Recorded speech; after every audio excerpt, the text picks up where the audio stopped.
병원 병실 중앙에는 낡고 비에 젖은 평상복을 입은 45세 한국인 배달기사 남성이 충격받고 압도된 표정으로 DNA 검사 결과지를 들고 있고, 그의 앞에서 무릎을 꿇고 있는 고급 정장을 입은 한국인 재벌 회장이 얼굴을 손으로 가린 채 감격의 눈물을 흘리고 있다. 폭우가 쏟아지는 늦은 밤, 서울 강서구의 한 주택가 골목길. 45세의 배달기사 민준호 씨는 낡은 오토바이를 몰며 오늘의 마지막 배달을 향해 달리고 있었습니다. 빗물이 헬멧 유리창을 때리며 시야를 가렸지만 그는 익숙한 손놀림으로 핸들을 잡았습니다. 오늘만 12시간을 일했고 이제 딱 한 것만 남았습니다. 주인공이신 여러분께서 구독으로 당신의 지혜를 나눠주시고 좋아요로 공감의 박수를 보내주세요. 민준호 씨는 스마트폰 화면을 확인했습니다. 배달 주소는 신월동 202호. 시간은 이미 밤 11시를 넘기고 있었습니다. 그는 한숨을 내쉬며 엑셀을 밟았습니다. 하루벌이 87,000원.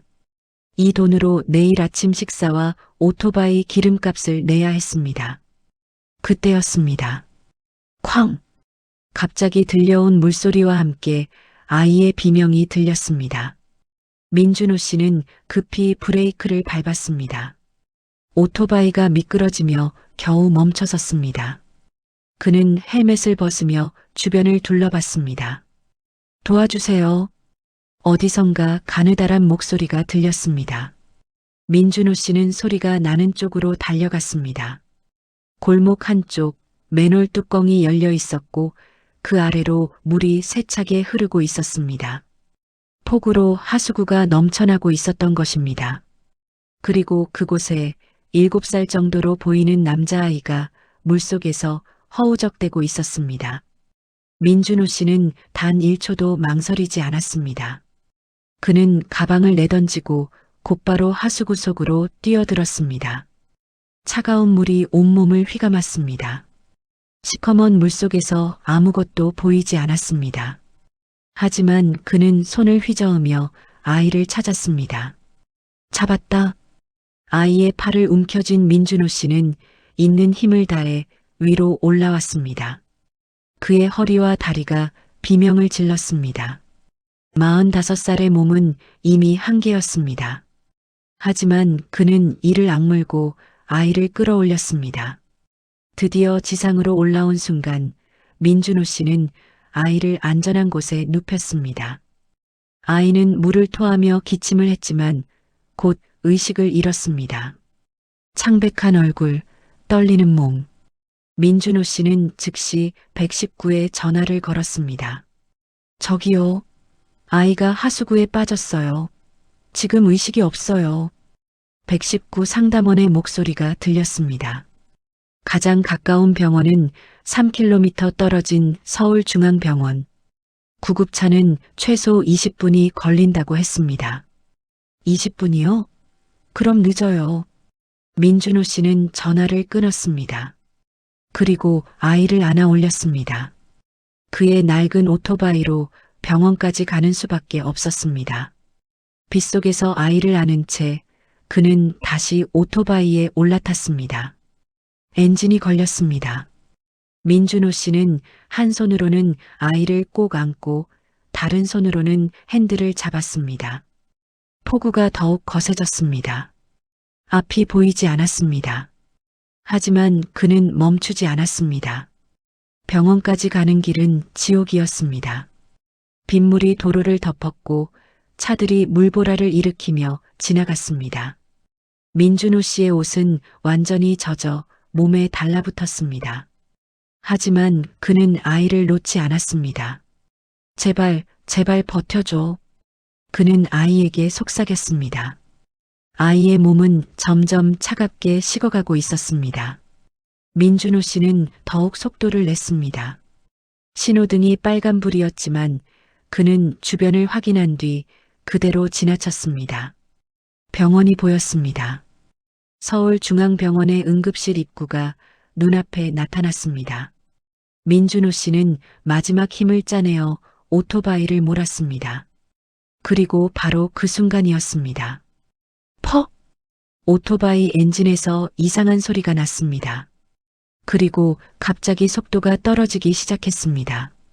민준호 씨의 얼굴이 창백해졌습니다. 안 돼, 제발 안 돼. 하지만 낡은 오토바이는 그의 간절함을 들어주지 않았습니다. 엔진이 완전히 꺼졌습니다. 빗물에 전기 계통이 고장난 것입니다. 병원까지는 아직 2km나 남아 있었습니다.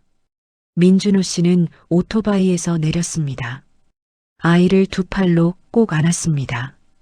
그리고 뛰기 시작했습니다. 폭우 속을 그는 미친 듯이 달렸습니다. 민준호 씨의 나이는 45세. 젊은 시절 공장에서 일하다 허리를 다친 이후 제대로 된 일자리를 구하지 못했습니다. 지난 5년간 배달 일로 근근히 살아왔습니다. 매일 12시간씩 오토바이를 몰았고 그의 몸은 이미 망가져 있었습니다. 하지만 지금 그는 달렸습니다. 허리에서 타는 듯한 통증이 올라왔습니다. 무릎이 삐걱거렸습니다. 숨이 턱까지 차올랐습니다. 하지만 그는 멈추지 않았습니다. 품 안의 아이는 점점 더 차가워지고 있었습니다. 1000m, 800m, 500m. 병원이 가까워졌습니다. 민준호 씨의 시야가 흐려졌습니다. 다리가 휘청거렸습니다. 하지만 그는 이를 악물고 계속 뛰었습니다. 빗물과 땀이 뒤섞여 얼굴을 타고 흘렀습니다. 드디어 병원 입구가 눈앞에 나타났습니다. 도와주세요. 민준호 씨는 있는 힘을 다해 소리쳤습니다. 응급실 입구에 있던 의료진들이 그를 향해 달려왔습니다. 간호사 수진 씨와 간호사 은영 씨가 급히 침대를 가져왔습니다. 아이를 침대에 눕혀주세요. 민준호 씨는 조심스럽게 아이를 침대에 내려놓았습니다. 의료진들이 즉시 아이를 응급실로 옮겼습니다. 민준호 씨는 그 뒤를 따라갔습니다. 응급실 안은 밝은 조명과 의료기구들로 가득했습니다. 담당 의사 김태훈 씨 38세가 아이를 진찰했습니다. 의식 없음, 체온 34도, 저체온증 의심, 즉시 보온 조치. 의료진들이 분주하게 움직였습니다. 민준호 씨는 벽에 기대어 그 모습을 지켜봤습니다. 그제야 자신의 몸 상태를 느낄 수 있었습니다. 온몸이 떨렸습니다. 너무 추웠습니다. 보호자분이신가요? 간호사 수진 씨가 물었습니다. 민준호 씨는 고개를 저었습니다. 아니요. 길에서 구했어요. 하수구에 빠져 있어서. 그럼 아이 보호자는 어디 계세요? 모릅니다. 아이 혼자 있었어요. 간호사 수진 씨는 난감한 표정을 지었습니다. 그녀는 즉시 경찰에 연락했습니다. 미아 신고, 사고 신고 등을 해야 했습니다. 1시간이 흘렀습니다. 경찰이 도착했지만 아이의 신원을 파악할 수 없었습니다. 주변 CCTV를 확인했지만 폭우로 화면이 흐릿했습니다. 아이의 옷에서도 어떤 신분증이나 이름표를 찾을 수 없었습니다. 더 큰 문제가 있었습니다. 보호자가 없으면 치료비를 누가 내야 하나요? 병원 행정 직원 최민호 씨 42세가 물었습니다. 민준호 씨는 당황했습니다. 그게 저는 그냥 구조한 사람일 뿐인데요. 하지만 지금 아이는 집중 치료가 필요합니다. 폐렴 가능성도 있고 저체온증 치료도 해야 해요. 최소 200만 원은 들 것 같은데요. 200만 원. 민준호 씨의 얼굴이 하얘졌습니다. 그의 통장 잔고는 고작 47만 원. 오늘 하루 번 돈까지 합쳐야 그 정도였습니다. 하지만 그는 망설이지 않았습니다. 제가 내겠습니다. 예, 보호자도 아니신데요? 상관없어요. 일단 아이부터 살려주세요. 민준호 씨는 지갑에서 현금 카드를 꺼냈습니다. 그의 손이 떨렸습니다. 이 돈은 다음 달 집세와 생활비였습니다. 하지만 아이의 창백한 얼굴이 머릿속에 떠올랐습니다. 계좌에서 47만 원을 빼주세요. 이틀이 지났습니다. 아이는 여전히 의식을 회복하지 못했습니다. 폐렴으로 진행되어 중환자실에 입원했습니다. 치료비는 계속 늘어났습니다. 이미 300만 원을 넘어섰습니다. 민준호 씨는 병원 복도 의자에 앉아 있었습니다. 그는 이틀 동안 병원을 떠나지 않았습니다. 밤에는 의자에서 잠을 청했고, 낮에는 아이의 상태를 확인했습니다. 그의 상황은 최악이었습니다. 통장은 이미 바닥났습니다. 배달일도 나가지 못해 수입이 끊겼습니다. 게다가 하수구에 빠졌던 오토바이는 폐차 직전이었습니다. 수리비만 80만 원이 든다고 했습니다. 민준호 씨는 친구들에게 돈을 빌리려 했습니다. 하지만 모두가 거절했습니다. 그도 그럴 것이 민준호 씨는 이미 여러 사람에게 빚을 지고 있었습니다. 생활비로, 병원비로, 오토바이 수리비로 빌린 돈들이었습니다.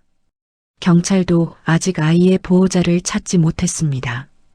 CCTV 분석 결과 아이는 오후 9시쯤 혼자 골목길을 걷다가 맨홀에 빠진 것으로 추정되었습니다. 하지만 아이가 어디서 왔는지, 왜 혼자 있었는지는 알 수 없었습니다. 미아 신고도 들어오지 않았습니다. 주변 학교와 유치원에 수소문했지만 이 아이를 아는 사람이 없었습니다. 신원불명의 아이. 병원 측은 점점 압박을 가했습니다. 민준호 씨, 치료비가 이미 350만 원을 넘었습니다. 더 이상은 저희도 어렵습니다. 행정직원 최민호 씨가 난처한 표정으로 말했습니다. 조금만 더 기다려주세요. 제가 꼭 마련하겠습니다.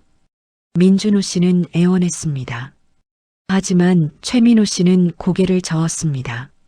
저희도 이해는 합니다만 병원도 운영이 있어서요. 내일까지 최소 100만 원은 입금해 주셔야 합니다. 민준호 씨는 고개를 숙였습니다. 그날 밤 그는 병원 복도를 걸었습니다. 머릿속이 복잡했습니다. 어떻게 해야 할지 막막했습니다. 그때 중환자실 유리창 너머로 아이가 보였습니다. 작은 몸에 각종 튜브가 연결되어 있었습니다. 산소 마스크를 쓰고 있었습니다. 너무나 연약해 보였습니다. 민준호 씨의 눈가에 눈물이 맺혔습니다. 왜 이 아이를 구했을까? 왜 하필 내가? 하지만 그는 곧 고개를 저었습니다. 후회하지 않았습니다. 만약 그때 지나쳤다면 아이는 죽었을 것입니다. 그 생각만으로도 가슴이 아팠습니다. 다음 날 아침 민준호 씨는 결심했습니다.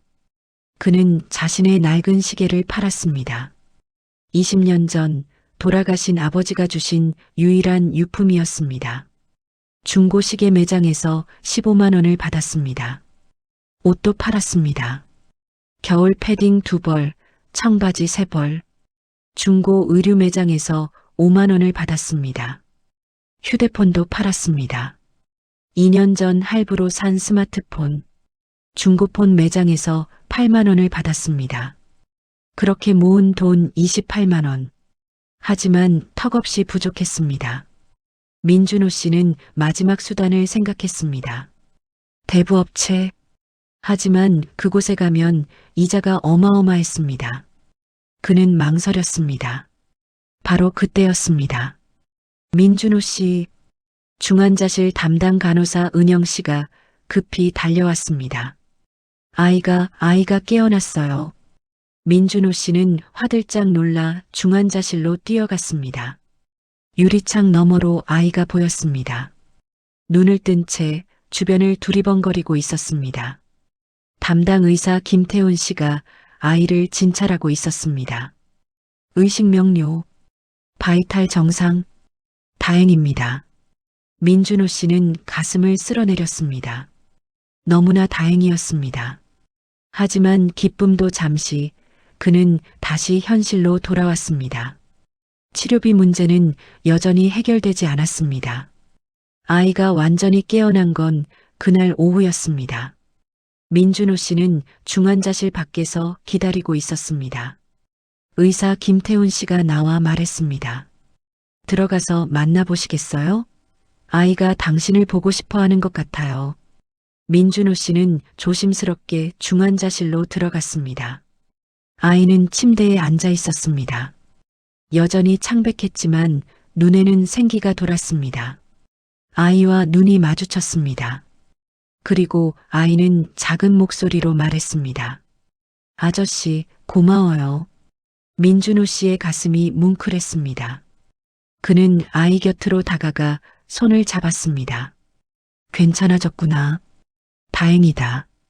아이는 고개를 끄덕였습니다. 그리고 물었습니다. 엄마는요? 아빠는요? 민준호 씨는 말문이 막혔습니다. 어떻게 대답해야 할지 몰랐습니다. 그때 간호사 수진 씨가 들어와 조용히 말했습니다. 아직 찾지 못했어요. 경찰이 계속 수소문하고 있어요. 아이의 표정이 어두워졌습니다. 민준호 씨는 아이의 손을 꼭 쥐었습니다. 걱정하지 마. 꼭 찾을 거야. 하지만 상황은 점점 더 악화되었습니다. 그날 저녁 민준호 씨는 병원 복도에서 쓰러졌습니다. 이틀 동안 제대로 먹지도 자지도 못한 데다가 폭우 속에서 2km를 뛴 후유증이 한꺼번에 몰려온 것입니다. 저체온증과 극심한 피로, 탈수 증상이었습니다. 119가 다시 불렸고 민준호 씨는 같은 병원 일반 병실에 입원했습니다. 아이러니했습니다. 아이를 구하려 했던 그가 이제는 구조를 받는 신세가 된 것입니다. 의사 김태훈 씨가 민준호 씨를 진찰했습니다. 심한 과로와 저체온증입니다. 최소 사흘은 입원해야 해요. 민준호 씨는 고개를 저었습니다. 안 됩니다. 일 나가야 해요. 지금 상태로는 일은커녕 걷기도 힘들 겁니다. 무리하시면 더 큰 병이 올 수 있어요. 하지만 민준호 씨에게는 선택권이 없었습니다. 그는 침대에 누워 천장을 바라봤습니다. 모든 것이 무너지고 있었습니다. 배달일은 끊겼습니다. 오토바이는 폐차 직전. 통장은 바닥. 전 재산 47만 원은 이미 아이 치료비로 썼습니다. 이제 자신의 입원비도 걱정해야 했습니다. 그리고 가장 큰 문제는 집세였습니다. 다음 주가 월세 내는 날 35만 원. 하지만 그는 한 푼도 없었습니다. 집주인은 이미 2달째 밀린 월세 때문에 독촉하고 있었습니다. 이번에도 못 내면 쫓겨날 것이 분명했습니다. 민준호 씨는 눈을 감았습니다. 눈물이 흘렀습니다. 왜 이렇게 된 걸까? 그는 자신의 인생을 돌아봤습니다. 어릴 때부터 가난했습니다. 고등학교도 제대로 못 나왔습니다. 공장에서 일하다 허리를 다쳤습니다. 그 후로 변변한 일자리를 구하지 못했습니다. 결혼도 못했습니다. 가정도 없었습니다. 친구도 많지 않았습니다. 45년을 살았지만 남은 건 빚과 낡은 오토바이 뿐이었습니다. 그런 그가 왜 아이를 구했을까? 민준호 씨는 생각했습니다. 답은 간단했습니다. 그냥 아이가 죽게 내버려 둘 수 없었습니다. 그게 전부였습니다. 후회하냐고 물으면 아니라고 대답할 것입니다. 다시 그 순간으로 돌아가도 똑같이 했을 것입니다. 밤이 깊었습니다. 민준호 씨는 병실 창문 밖을 바라봤습니다. 비는 그쳤지만 하늘은 여전히 어두웠습니다. 그리고 그는 천천히 눈을 감았습니다. 너무 피곤했습니다. 의식이 흐려졌습니다. 그렇게 민준호 씨는 깊은 잠에 빠졌습니다. 사흘이 지났습니다. 민준호 씨는 눈을 떴습니다. 병실 창문으로 아침 햇살이 들어왔습니다. 몸은 여전히 무거웠지만 의식은 또렷했습니다. 간호사 은영 씨가 들어와 바이탈을 체크했습니다. 많이 좋아지셨네요. 오늘부터는 걸어 다니셔도 괜찮을 것 같아요. 민준호 씨는 고개를 끄덕였습니다. 그리고 물었습니다. 그 아이는 어떻게 됐나요? 은영 간호사는 미소 지으며 대답했습니다. 아, 많이 좋아졌어요. 오늘 일반 병실로 옮겼어요. 한번 가보실래요? 민준호 씨는 천천히 일어났습니다. 다리가 후들거렸지만 걸을 수는 있었습니다. 그는 간호사의 도움을 받아 복도로 나왔습니다. 아이가 있는 병실은 3층 302호. 민준호 씨는 문을 열었습니다. 아이는 침대에 앉아 창밖을 바라보고 있었습니다. 햇살이 아이의 얼굴을 비쳤습니다. 아이가 민준호 씨를 보고 환하게 웃었습니다. 아저씨, 민준호 씨는 아이 곁으로 다가갔습니다. 많이 좋아졌구나.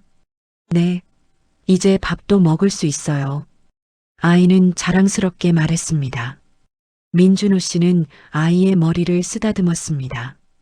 그때 아이가 조용히 물었습니다. 아저씨, 엄마랑 아빠는 언제 와요? 민준호 씨는 할 말을 잃었습니다. 그는 아이의 눈을 바라봤습니다. 그 눈에는 두려움과 외로움이 가득했습니다. 곧 올 거야.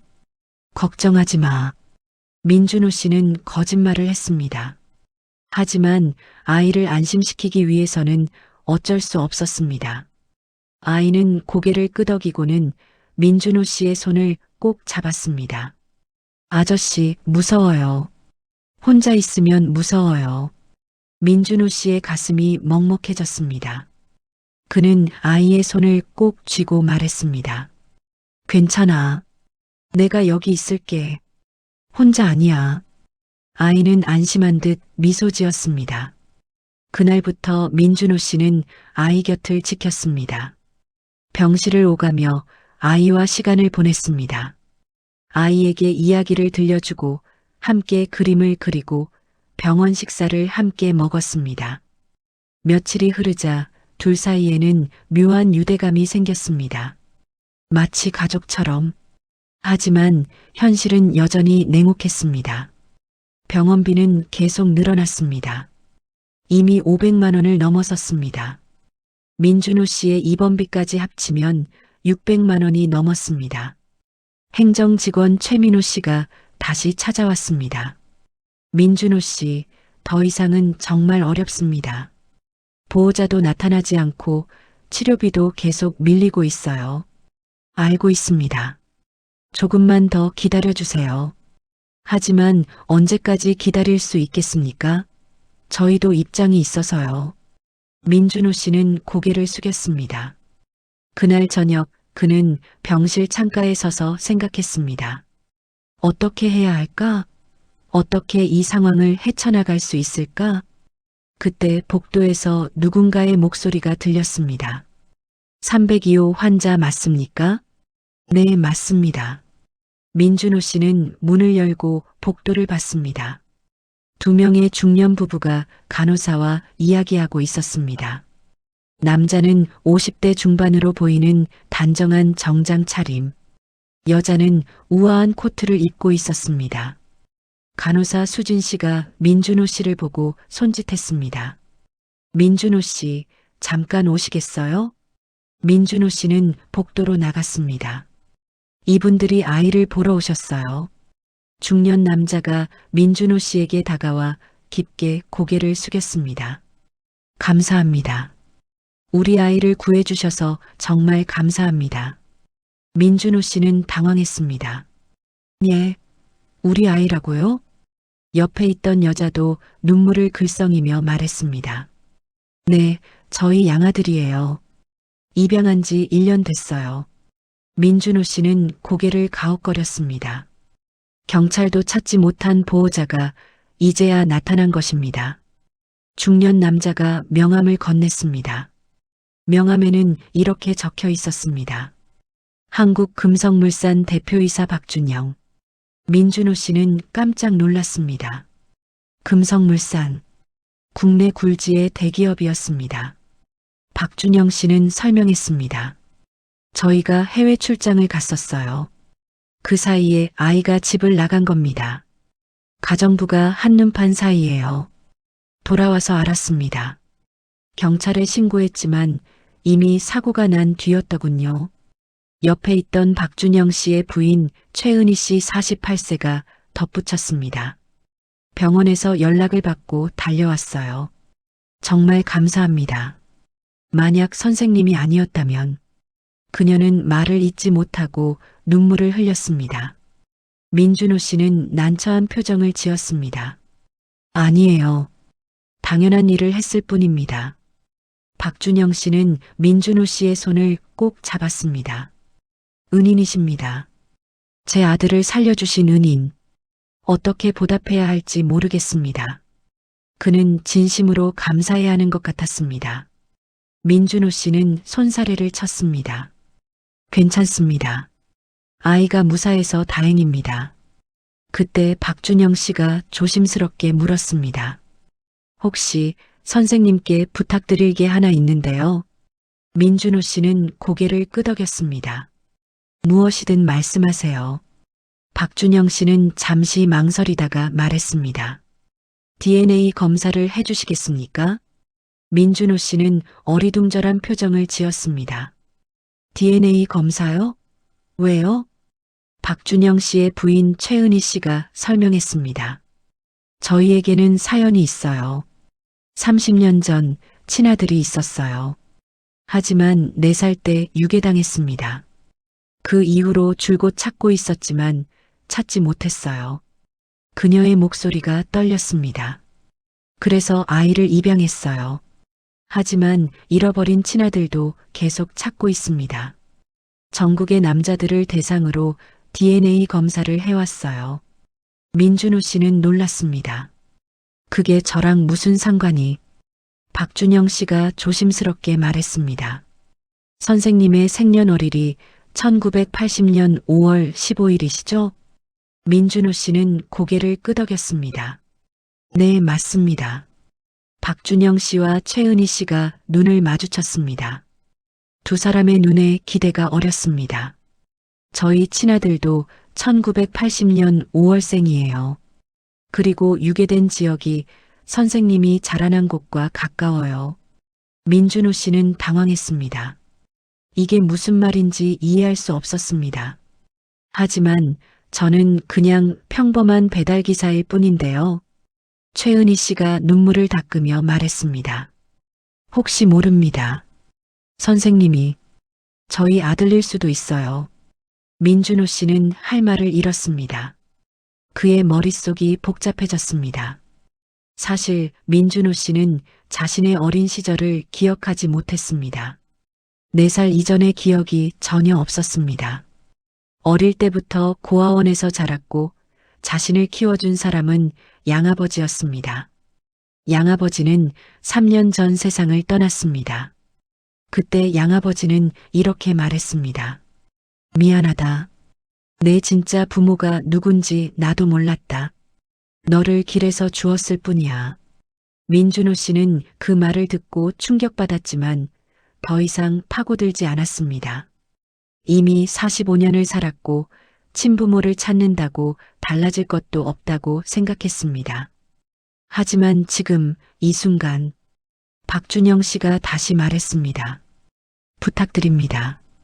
단 한 번만 검사해 주세요. 만약 아니시면 그걸로 끝입니다. 하지만 만약 맞다면 그는 말을 잇지 못했습니다. 민준호 씨는 깊은 한숨을 쉬었습니다. 그리고 천천히 고개를 끄덕였습니다. 알겠습니다. 해보죠. 이틀 후 검사 결과가 나왔습니다. 박준영 씨 부부와 민준호 씨는 병원장실에 모여 있었습니다. 의사 김태훈 씨가 서류를 들고 들어왔습니다. 결과가 나왔습니다. 모두가 숨을 죽였습니다. 의사 김태훈 씨는 서류를 펼쳤습니다. 그리고 조용히 말했습니다. 일치율 99.99%, 부자관계가 확실합니다. 그 순간 병원장실의 공기가 얼어붙었습니다. 박준영 씨는 자리에서 벌떡 일어났습니다. 그의 손이 떨렸습니다. 최은희 씨는 입을 막고 눈물을 흘렸습니다. 민준호 씨는 멍하니 앉아 있었습니다. 믿을 수 없었습니다. 의사 김태훈 씨가 다시 확인했습니다. 박준영 씨와 민준호 씨는 친부자 관계가 맞습니다. 30년 전 유괴된 아들이 맞습니다. 박준영 씨가 민준호 씨에게 다가왔습니다. 그리고 그의 어깨를 꼭 잡았습니다. 아들아, 정말 내 아들이 맞구나. 그의 목소리가 떨렸습니다. 눈물이 주르륵 흘렀습니다. 최은희 씨도 민준호 씨에게 달려와 그를 꼭 안았습니다. 준호야. 아니, 민준호야. 30년을 찾았어. 30년을. 그녀는 오열했습니다. 민준호 씨는 여전히 믿을 수 없었습니다. 자신이 재벌 회장의 친아들이라니. 30년 전 유괴된 아이였다니. 그의 머릿속에 떠오르는 기억은 없었습니다. 4살 이전의 기억은 완전히 지워져 있었습니다. 하지만 DNA는 거짓말을 하지 않았습니다. 박준영 씨가 민준호 씨의 손을 잡고 말했습니다. 30년 동안 찾았다. 전국을 다 뒤졌어. 사립탐정도 고용하고 DNA 데이터베이스도 만들었어. 하지만 찾지 못했어. 그런데 이렇게 만날 줄은. 그는 말을 잇지 못하고 눈물만 흘렸습니다. 최은희 씨가 민준호 씨에게 물었습니다. 그동안 어떻게 살았니? 힘들었지? 많이 힘들었지? 민준호 씨는 고개를 끄덕였습니다. 그리고 처음으로 눈물이 흘렀습니다. 네, 힘들었어요. 그는 자신도 모르게 말했습니다. 45년간 억눌러왔던 감정이 터져나왔습니다. 가난했어요. 배고팠어요. 외로웠어요. 아무도 없었어요. 최은희 씨가 민준호 씨를 더 꼭 안았습니다. 미안해. 정말 미안해. 엄마가 지켜주지 못해서 미안해. 그녀의 목소리는 비통함으로 가득했습니다. 박준영 씨도 민준호 씨의 어깨를 감싸 안았습니다. 이제 괜찮아. 이제는 내가 지켜줄게. 아빠가 지켜줄게. 세 사람은 한참 동안 서로를 안고 울었습니다. 30년 만의 재회. 잃어버린 가족을 되찾은 기적. 그리고 그 모든 것은 폭우 속에서 한 아이를 구한 선행에서 시작되었습니다. 민준호 씨가 구한 아이는 자신의 조카였고 그 일이 계기가 되어 30년 만에 친부모를 만난 것입니다. 세상은 때로 이렇게 놀라운 인연을 만들어냅니다. 일주일 후 박준영 씨는 변호사 사무실에서 서류를 작성했습니다. 전 재산 상속 서류. 그는 자신의 모든 재산 100억 원 상당의 금성물산 지분과 부동산을 민준호 씨에게 상속하기로 결정했습니다. 변호사 최석진 씨 52세가 물었습니다. 회장님, 정말 이렇게 하시겠습니까? 전 재산을요? 박준영 씨는 단호하게 고개를 끄덕였습니다. 그래. 준호는 내 친아들이야. 30년 동안 고생했어. 이제는 내가 보상해줘야지. 하지만 회사 이사진들이 반대할 수도 있습니다. 상관없어. 이건 내 결정이야. 박준영 씨는 서류에 서명했습니다. 그날 오후 금성물산 본사에서 긴급 이사회가 열렸습니다. 박준영 씨는 이사들 앞에서 민준호 씨를 소개했습니다. 여러분, 소개하겠습니다. 제 친아들 민준호입니다. 이사들은 웅성거렸습니다. 누구도 이 사실을 몰랐습니다. 박준영 씨는 30년 전 유괴 사건과 DNA 검사 결과를 설명했습니다. 그리고 마지막으로 말했습니다. 저는 민준호에게 제 전 재산을 상속할 것입니다. 그리고 그를 금성물산의 후계자로 삼겠습니다. 이사회는 술렁였습니다. 일부는 반대했고 일부는 찬성했습니다. 하지만 박준영 씨의 결정은 확고했습니다. 민준호는 배달기사로 살면서도 남을 구한 아들입니다. 그 선한 마음이 자랑스럽습니다. 그는 이 회사를 이끌 자격이 있습니다. 그의 목소리에는 확신이 가득했습니다. 회의가 끝난 후 박준영 씨는 민준호 씨를 따로 불렀습니다. 준호야, 부담 갖지 마. 천천히 배우면 돼. 민준호 씨는 여전히 믿기지 않는 표정이었습니다. 아버지, 저는 그냥 배달기사였어요. 회사 경영 같은 건. 박준영 씨가 민준호 씨의 어깨를 두드렸습니다. 괜찮아. 중요한 건 지식이 아니야. 중요한 건 마음이지. 너는 폭우 속에서 남을 구할 줄 아는 사람이야. 그런 사람이면 충분해. 민준호 씨의 눈가에 눈물이 맺혔습니다. 감사합니다, 아버지. 그날 저녁 박준영 씨 가족과 민준호 씨는 함께 저녁 식사를 했습니다. 최은희 씨가 민준호 씨에게 음식을 권했습니다. 많이 먹어. 그동안 제대로 못 먹었을 텐데. 민준호 씨는 감사하며 식사를 했습니다. 따뜻한 밥, 정성스러운 반찬. 이런 식사를 한 게 얼마만인지 기억도 나지 않았습니다.